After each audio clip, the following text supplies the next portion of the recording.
का स्थान है।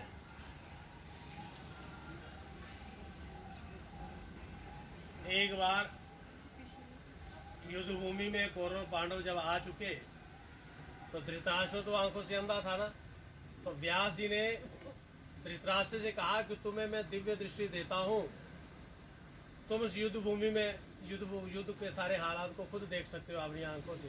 उसने कहा नहीं नहीं नहीं, मैं नहीं देखना चाहता, क्योंकि सारा जीवन यदि नहीं देखा तो आज ऐसी स्थिति बनी है तो मैं अपनी आंखों से नहीं देख पाऊंगा।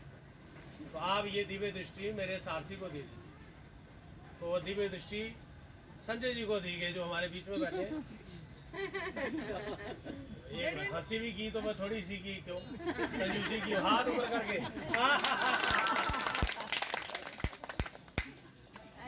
राधे राधे पिछली बार करते थे। तो दिव्य दृष्टि धृतराष्ट्र के सारथी को मिली और सारथी से दिव्य दृष्टि वेद व्यास ने दी और देख करके चले गए। और वहीं बैठ करके संजय जी ने सारे युद्ध को देखा और एक एक हाल वो सुनाने के लिए तैयार है। धृतराष्ट्र ने पूछा, हे संजय, धर्म क्षेत्रे कुरुक्षेत्रे समवेता युजुत्स्वाहा मामकाः पांडवास्यैव किम अकुरु। संजय, हे संजय, युद्ध भूमि में कुरुक्षेत्र में धर्म क्षेत्र में इकट्ठे हुए मेरे और पांडु पुत्रों ने क्या किया। पांडव कोई और नहीं थे, कौरव कोई और नहीं थे, ये सारे ही कौरव थे, सारे कुरु की वंश थे। उस कुरु के ही आगे वंशज थे, इनका जो पूर्वज थे वो कुरु से। इनका जो जन्म हुआ वो तो सूर्यवंश से चला, यदुवंश से चंद्रवंश से चला, तो चंद्रवंशी हैं सारे। जो राम जी के समय में वो सूर्यवंशी हैं, दशरथ आदि जितने वो सूर्यवंश में पैदा हुए। सूर्यवंशी राजा और चंद्रवंशी राजा, इनका कभी नाश नहीं होता। मैं आपको बता दूं, इनका कोई ना कोई राजा अपने परिवार सहित, अपने कुछ सेना के सहित हिमालय पर चला जाता है, तप करता रहता है। जब वो उसका द्वारा युग आता है तब फिर प्रकट होकर के फिर से आगे राज शुरू करता है। ये नष्ट नहीं होते। मतलब क्या, सूर्यवंश खत्म हो गया, चंद्रवंश खत्म हो, चंद्रवंशी राजा भी वो हिमालय में होंगे, तपस्या कर रहे हैं। जब द्वापर आएगा प्रकट हो जाएंगे फिर से चंद्रवंशी, वहीं से फिर सारा। अभी जो चंद्रवंशी है ना के बराबर है, सारे वही हैं। कहते तो अपने आप को यदुवंशी है पर है नहीं है, नाम के हैं।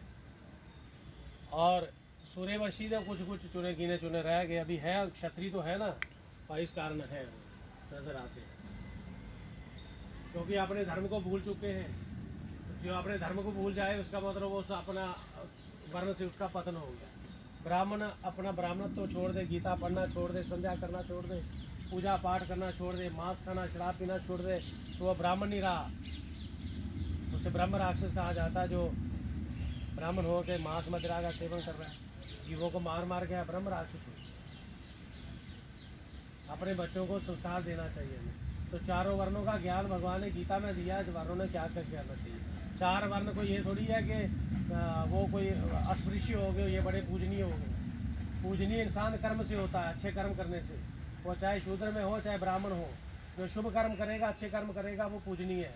जो नहीं करेगा ना, वो ब्राह्मण होकर भी पूजनीय नहीं है। फिर भी हमें भगवान ने संसार में भेजा है कि सबको बराबर देने वाले हैं। कुछ सारे काम एक जैसे तो सबको नहीं देते हैं। अपने घर में भी भोजन बनाने का कार्य कोई और करता है, बाहर से सामग्री लगाने का काम कोई और करता है, तो कोई निर्देश करने का भी काम करता है, भाई बड़ा हो करेगा तुम ये करोगे, तुम यो करोगे। सब काम कर रहे हैं ना, है सब बराबर है। ये नहीं है कि जो नीचा काम करो नीचे हो गया, जो बड़ा काम कर बड़ा हो गया, जो आदेश देने वाला सबसे बड़ा हो गया। ये सब बराबर है। ये अपना अपना काम करेंगे तो ये तभी महानता को प्राप्त होते हैं। अपना अपना काम छोड़ दें तो ये बेकार है। आँख का काम है देखना। आँख कहेगी मैं देखना छोड़ दूंगी, मेरा काम खाने का काम करूंगी, तो क्या आँख रोटी खा सकती है?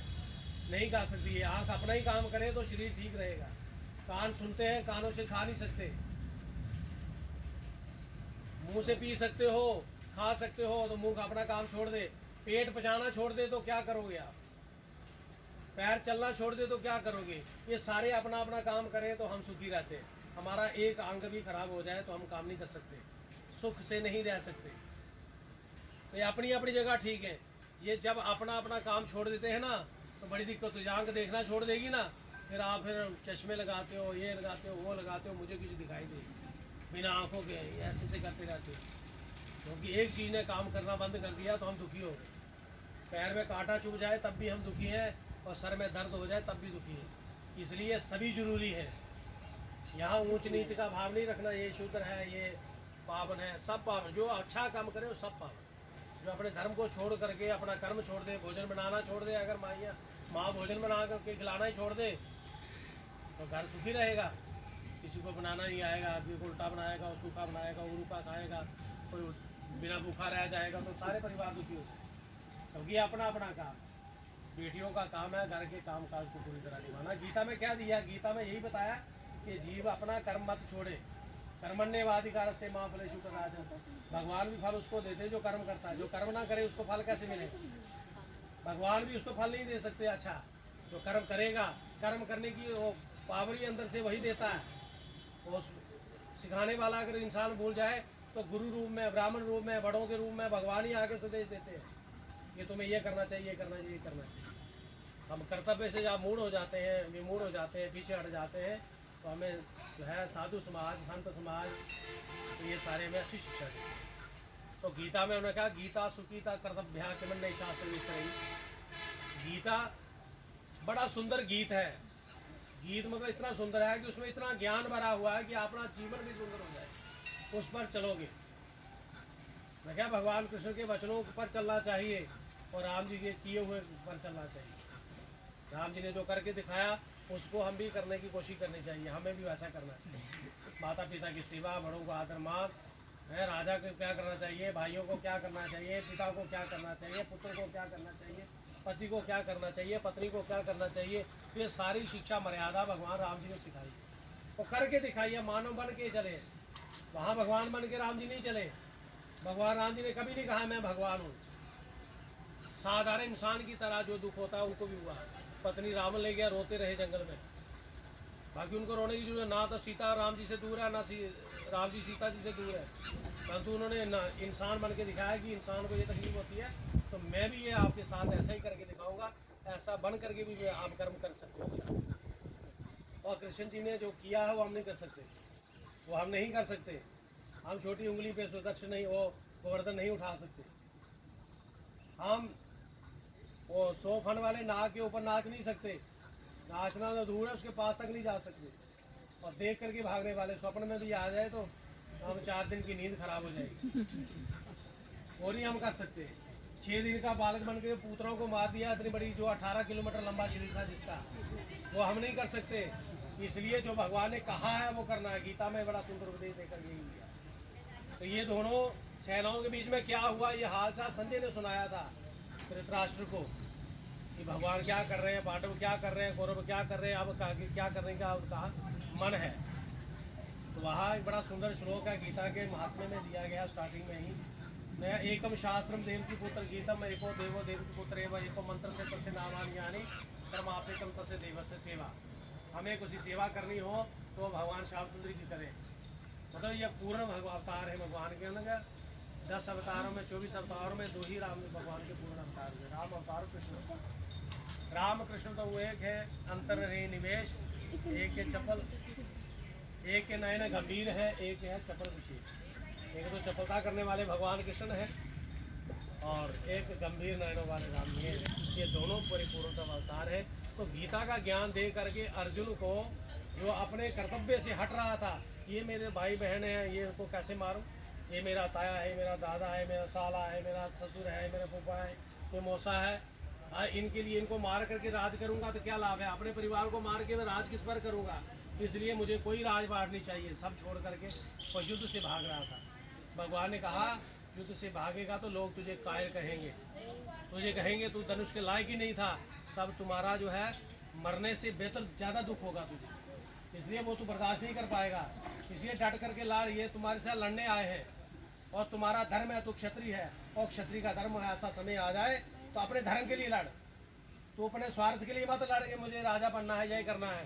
तेरा धर्म है, इस समय धर्म को जिताने के लिए लड़ना है। आज जो धर्म के साथ खड़े हैं उनको मारना तुम्हारा धर्म है, और तू नहीं मारेगा तो ये मैंने मारे हुए हैं पहले ही। ये सारे तेरे ना मारने पर भी मर जाएंगे। यदि तू डर रहा है कि मेरे मारने से मर जाएंगे, ये होगा वो होगा, दोष लगेगा, तो ये मैं बता दूं कि ना आदमी आत्मा ना जन्मती है ना मरती है। ना जायते मृते वा कदाचित् नायं भूत्वा भविता वा न भूयः। आत्मा ना जन्मती है ना मरती है। ये थोड़ी देर के लिए जैसे पानी में बुलबुला डालो पानी तो बुलबुला निकल आता है, तो वो बुलबुला एक क्षण के लिए दिखता है, उसके बाद कहाँ लुप्त हो जाएगा, हो तो बीच में ही है पर नज़र नहीं आता। इसी प्रकार ये थोड़ी देर के लिए आपको दिखाई दे रहे हैं सारे, ये उसके बाद सारे अदृश्य हो जाने वाली है। और यदि तो जो जन्मा है वो मरेगा, जो मरा है उसने जन्मा है, जन्म लेना द्वारा प्रकट होना है। पर ये थोड़ी देर के जो दिखाई देते हैं ना, तो आपको भी पता नहीं होगा कि तुम जब मरे थे पिछले जन्म में तो तुम्हारे दादा कितने रोए थे, तुम्हारी दादी कितनी रोई, माँ कितनी रोई, पत्नी कितनी रोई, बच्चे रोए, वो तुझे पता है? लेकिन नहीं पता। ऐसे ये भी सारे भूल जाएंगे। आज तुझे अपने लग रहे हैं, कल ये तुझे भी भूल जाएंगे। तो इसलिए तू अपना धर्म छोड़ जा, जब तू मेरा होकर के चलेगा तो पाप पुण्य से भी बच जाएगा है? तो भगवान ने ये बड़ा सुंदर ज्ञान दे करके अर्जुन को फिर युद्ध के लिए, धर्म के लिए तैयार किया, लोगों को मारने के लिए नहीं। तेरा धर्म है, तेरा कर्तव्य है लड़ना। और सेना में आगे शत्रु आ गए और कहे नहीं मैं नहीं मारी सकता, ऐसी चले। ब्राह्मण के लिए सेना नहीं लिखी हुई, ब्राह्मण के लिए फौजी बन करके लड़ना नहीं लिखा हुआ। क्यों लिखा कि ब्राह्मण मार नहीं सकता। वो हर जीव में ब्रह्म को देखेगा, मारेगा कैसे? हर जीव में उसको परमात्मा दिखेगा, मारेगा कैसे? तो ये काम क्षत्रिय को दिया। आजकल क्षत्रियों ने सेना में जाना छोड़ दिया, इसलिए पराजय हो जाती है। कहीं से उग्रवादी अंदर आ जाते, कैसे आते? उसमें सेना में चले गए जिनका काम ही नहीं था लड़ना, उन्होंने लड़ाई के लिए नौकरी ले ली, शूद्र ने ले ली, वैश्य जाति ने ले ली, ब्राह्मणों ने ले ली, जिनके पास लड़ना इनका कर्तव्य नहीं था मारना। ये काम था क्षत्रियों का, बाहुबल का काम है। कोई भी आप कहीं गिर जाओ ना, तो आपकी शरीर की रक्षा कौन करता है? अचानक से आपको गिर जाओ तो कौन आपकी रक्षा करेगा? सिर को कौन बचाएगा? हाथ बचाएंगे, बाजू बचाएंगे, ये आगे जाती है। क्योंकि तो इसी का काम है रक्षा करना शरीर की। कांटा भी पैर में चुभे तो ये हाथ ही निकालते हैं। तो ये क्षत्रिय जो है बाजुओं से पैदा हुए थे, इनका काम था सारी की रक्षा करना, लड़ना, मारना, ये करना, सब काम ये क्षत्रियों ने यह छोड़ दिया। इसलिए आज उग्रवादी कहीं से भी एंट्री, वो ये होता था मारते मारते छोड़ दे।